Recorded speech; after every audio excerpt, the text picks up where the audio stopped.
Bonjour. Alors maintenant, on passe à la troisième question de cet exercice numéro 2. Alors,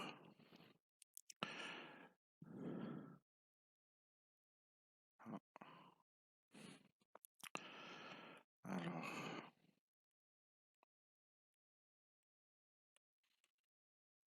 je reviens à ma page, voilà.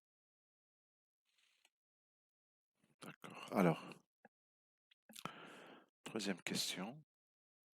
Alors, je m'excuse ici dans l'énoncé, c'est 3 ici. D'accord. Alors, 3.1. Montrer que oméga 1 moins 1 est un point d'inflexion de la courbe C de F.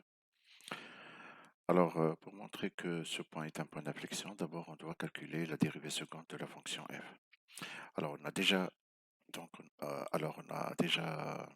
calculé f'. Alors maintenant, on va calculer f seconde. Alors, qu'est-ce qu'on a d'abord? On a, quel que soit x appartenant à R, f' de x égale à 3x carré moins 6x.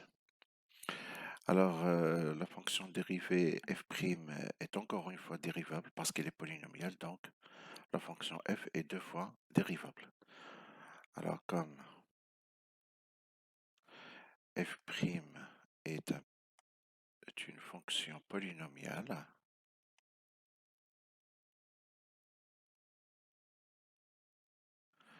alors f' est dérivable sur R. Donc,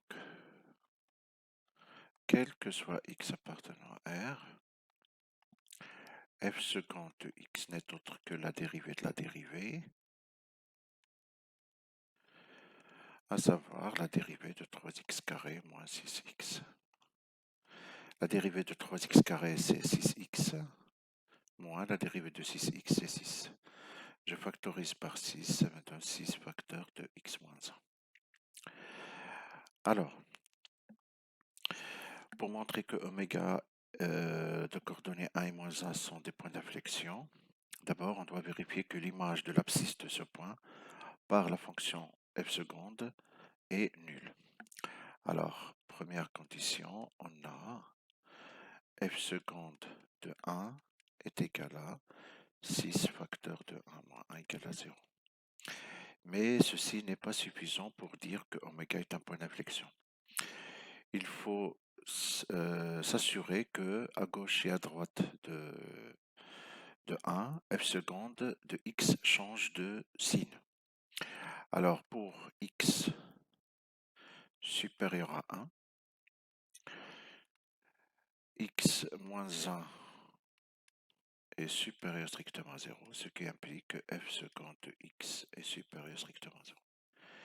Et pour x à gauche de 1, inférieur à 1, x moins 1 il est inférieur strictement à 0, ce qui implique que f seconde de x est inférieur strictement à 0. Alors donc, au final, d'où le point oméga, je m'excuse encore une fois, le point d'abscisse 1 est d'ordonnée f de 1. L'image de 1, c'est moins 1 qu'on a déjà calculé. Je crois qu'on l'a déjà calculé, je ne sais pas, oui ou non. Non, non. Non, non, on n'a pas encore calculé, donc je dois m'assurer que l'image de 1, c'est moins 1, sinon je suis dans l'erreur. Ben, attendez. Bon, je dois d'abord...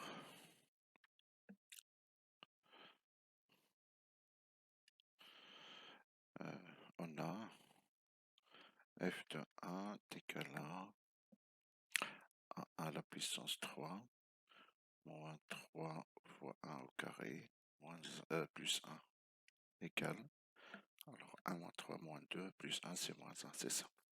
Alors d'où le point oméga d'abscisse 1 est d'ordonnée f de 1 qui est moins 1 est un point d'inflexion.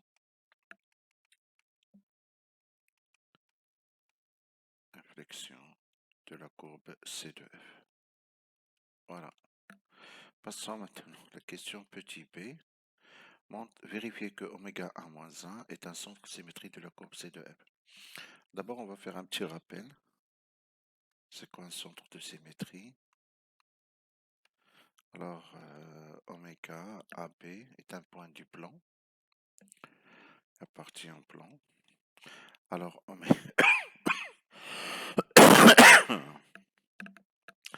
alors, oméga est un centre de symétrie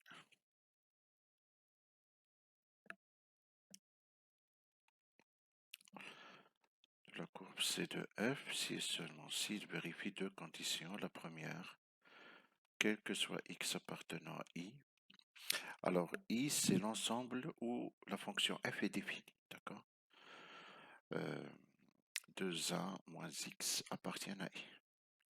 Deuxième condition, quel que soit x appartenant à I, f de 2a moins x est égal à 2b moins f de x. Voilà. Alors, donc maintenant, A, pour nous, A c'est 1 et B c'est moins 1. Alors, on a A est égal à 1 et B égal à moins 1. Donc, si je calcule 2a moins x, c'est quoi? Ça va me donner 2 moins x.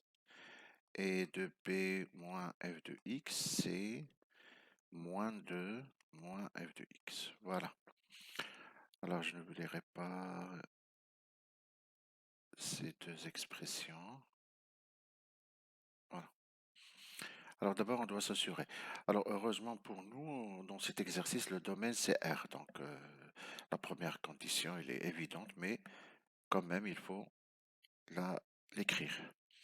Alors, donc première condition, quel que soit x appartenant à R, alors 2 moins x, il appartient à R. C'est pas la peine d'écrire moins x appartient à R, 2, parce que R c'est le plus grand ensemble, donc 2 moins x va appartenir nécessairement à R. Deuxième condition, quel que soit x appartenant à R. Alors maintenant, on va calculer f de 2 moins x. Et qu'est-ce qu'on doit montrer? Qu'elle est égale à moins 2 moins f de x. Alors je remplace donc 2 moins l'image de 2 moins x par la fonction f. Ça nous donne 2 moins x à la puissance 3 moins 3 facteur de 2 moins x le tout au carré plus 1. Alors je développe. Alors 2 à la puissance 3, c'est 8. Moins 3 fois 2 au carré, c'est 12x. Plus 3 fois 2, 6x carré.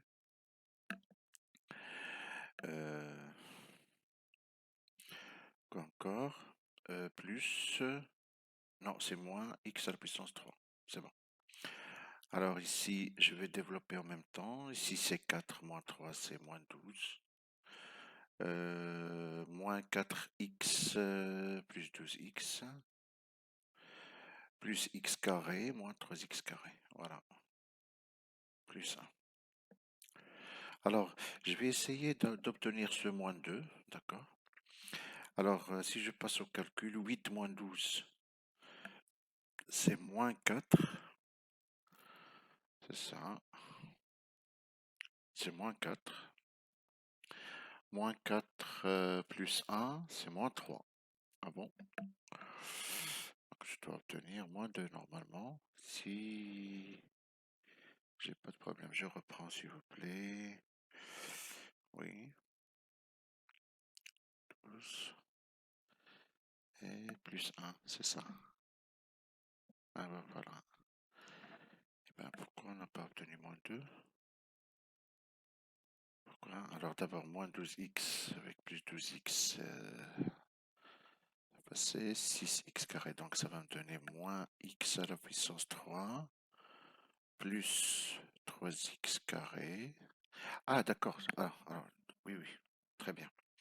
Alors ça va me donner moins 2 et ici plus 1. Alors, reprenons le calcul. Bon. Ici 8 moins 12, c'est moins 4. Moins 4 plus 1, c'est normalement c'est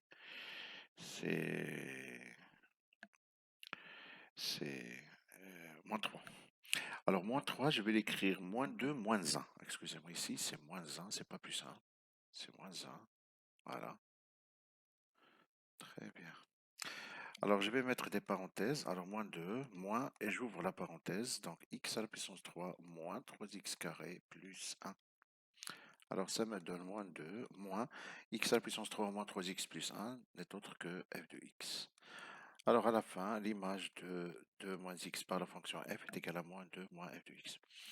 Alors, puisque les deux conditions sont vraies, alors le point oméga est bien évidemment de coordonnées 1 et moins 1 est un centre de symétrie. Centre de symétrie de la courbe C de F. Alors, bien entendu, ces deux résultats qu'on vient de démontrer, d'y répondre dans cet exercice.